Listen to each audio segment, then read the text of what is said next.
You want to know how fast your life can turn upside down? Let me tell you, sometimes all it takes is a neighbor like Karen and a Jeep she just can't stop thinking about. I remember that day like it was yesterday, the sun just starting to dip, that late summer haze painting everything gold. I just finished hosing the dust off my old Wrangler, standing there with the hood up, thinking about nothing in particular, when suddenly I heard those sandals. You know the sound, that slapping, determined rhythm of someone who thinks the sidewalk is their own personal runway. I looked up and, yeah, there she was, Karen herself, storming across the cul-de-sac like she was about to deliver a sermon from the mount. Before she even opened her mouth, I knew exactly what was coming. She tried this before, but today, the look on her face said she was coming in hot. Sure enough, the first words out of her mouth were pure HOA gold. Are you still refusing to sell that rust bucket? She jabbed a finger at my Jeep, eyeing it like it was some kind of disease. I almost laughed. Rust bucket?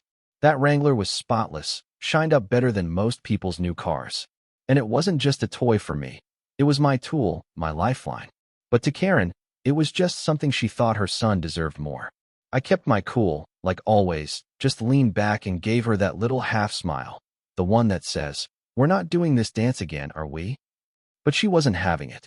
"My son needs a vehicle," she snapped. "And you're just letting this hunk of metal rot out here. It's bringing down the neighborhood." And right there, you could see the real Karen, the type who thinks she's running a kingdom, not a cul-de-sac. Every parked car, every flower, every Christmas light, all just pieces on her chessboard. Tell her no, and suddenly you're an enemy of the state. "Karen," I said, "the Jeep's not for sale. Not now, not ever. I need it for work." She rolled her eyes so hard I thought they might get stuck. "Work? You shuffle papers, don't act like you're Rambo." I had to fight back a laugh at that. Nobody around here knew what I did for a living, not really. They saw me leave at odd hours, boots laced tight, coming back muddy and tired, but to them, I was just another guy with a government badge. They didn't know about the search and rescue runs, the backwoods patrols, the nights spent chasing poachers through national forests. But Karen didn't care about any of that. To her, my Jeep was just another prize, and she'd already decided she deserved it more than me. So, she did what people like her do when they're told no. She pulled out her phone and started recording, waving it around like a badge of honor. "This is harassment," she declared, loud enough for the whole street to hear. "This man is threatening me. This man is endangering the community with his junk car." I raised an eyebrow, didn't even bother to hide the smirk. "Karen, you walked over here." She didn't skip a beat, threatened to call the cops if I didn't give her the keys. I almost wanted to see how far she'd take it. But she didn't just threaten. She actually called 911, right there on my driveway, as if the cops were supposed to show up and force me to hand over my Wrangler to her precious little boy. It was theater, and she played it big. "Yes, officer, I'd like to report a hostile neighbor refusing to comply with the HOA." You could see curtains twitching all around us, neighbors peeking out like they were watching the Super Bowl. So I just waited. Sometimes, you let people dig their own holes, you know what I mean? About 15 minutes later, a patrol car rolls up. Karen waves them down like she's sinking on the Titanic. "Officer, over here. That man, he's got an illegal vehicle and he threatened me." The officer, you could tell right away, had seen a dozen Karens before breakfast. He was calm, polite, asked me if the Jeep was mine, if it was registered. I didn't even look at Karen, just handed him the paperwork. He checked it, handed it back, and told her, flat out, "There's no violation here." If looks could kill, that officer would have dropped dead. Karen was livid, screeching about HOA rules and community standards, but the officer just shook his head. "Ma'am, HOA rules aren't enforced by police unless there's a state or federal law involved. This Jeep is legal." When she demanded he arrest me for intimidation, he just sighed. You could see he wanted nothing more than to go get a coffee and forget this whole circus. Now, this is where it gets good. Karen, red-faced and desperate, tries to pull rank, starts yelling about how I don't even have a real job, that I'm nobody, that her son, a veteran, she claims, deserves the Jeep more. I'd had enough. Calm as ever, I looked her dead in the eye.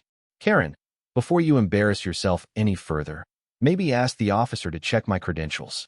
I flipped open my wallet, flashed the gold badge, Federal Park Ranger, Law Enforcement Branch. You could see the air go out of her. The officer's eyebrows went up, And for the first time, Karen actually hesitated. "You're with the Park Service?" he asked. "That's right," I said. "Which means you just lied to a federal officer, not just your neighbor."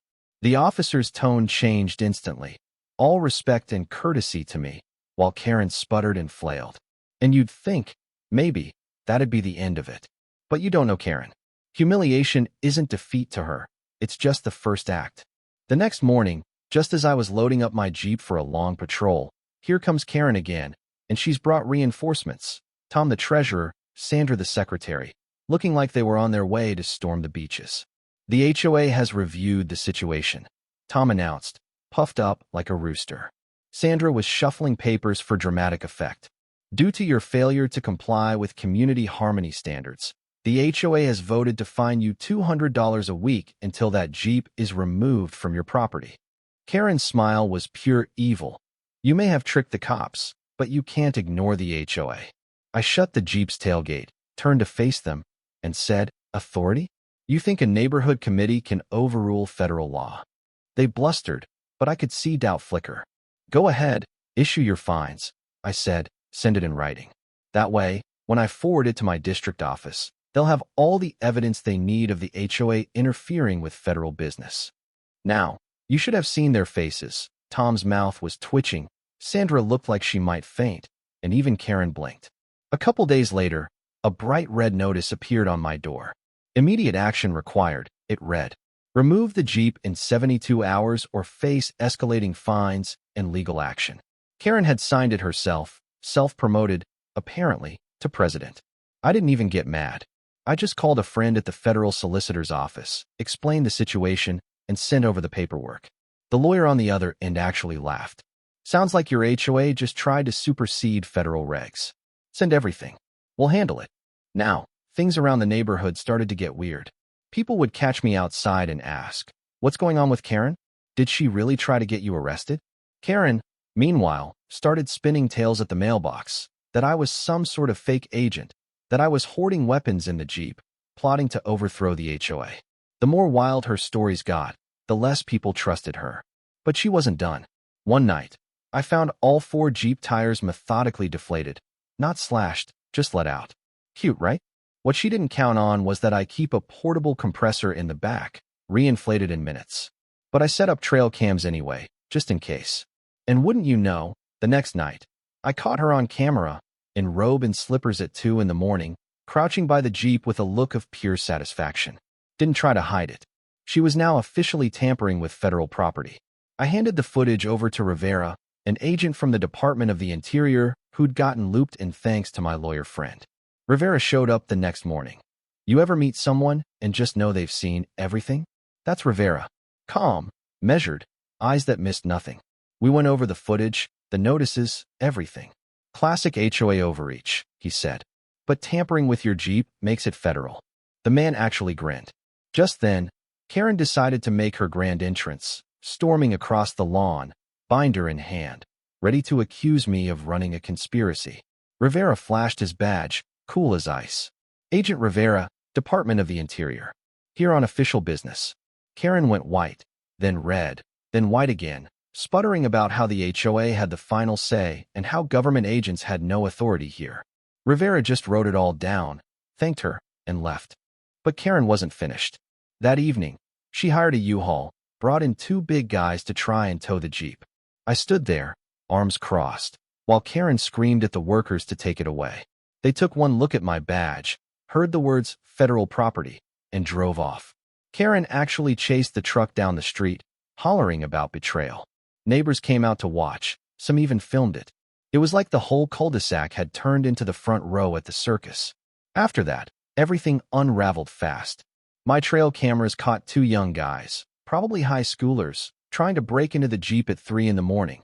She said make it undrivable. I heard one whisper. Cops showed up, cuffed them both, and when asked, they named Karen. She denied it, of course, but it was too late. Word spread. By the end of that week, Karen was a pariah. Sandra resigned from the board, Tom stepped down, and the HOA basically dissolved itself out of embarrassment. Karen, though, went off the rails. Megaphones in the street, conspiracy flyers on every mailbox, Another 911 call accusing Rivera of impersonating a federal agent. Rivera showed up in an official vehicle, badge and all, and handed Karen a formal notice. You are under federal investigation. Neighbors filmed every second. Last straw? Karen, in the middle of the night, sneaking across my lawn with a can of red spray paint, scrawling thief across my Wrangler. I stepped out, phone in hand, camera rolling, and told her, you know vandalism of federal property's a real charge, right? She froze, realized she was on live video, and bolted. Rivera said, that's it. It's over. A few days later, federal agents rolled into the neighborhood, blue lights flashing, and took Karen in for questioning. The neighborhood, for the first time in years, breathed easy. Kids played in the street. Neighbors talked again. The Jeep shined in my driveway. Red paint still faint on the side. A badge of honor in its own way. Karen's house sold a month later. Nobody's seen her since. The HOA is a punchline now, not a threat. And every time I drive that Wrangler past her old place, I think about how a single neighbor's need for control can turn a quiet street into a battleground. But how?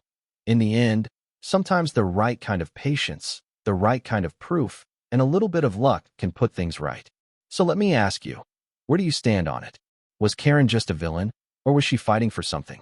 Did the feds overstep, or was this justice served? Drop your thoughts below and tell me, who's the real hero on your block?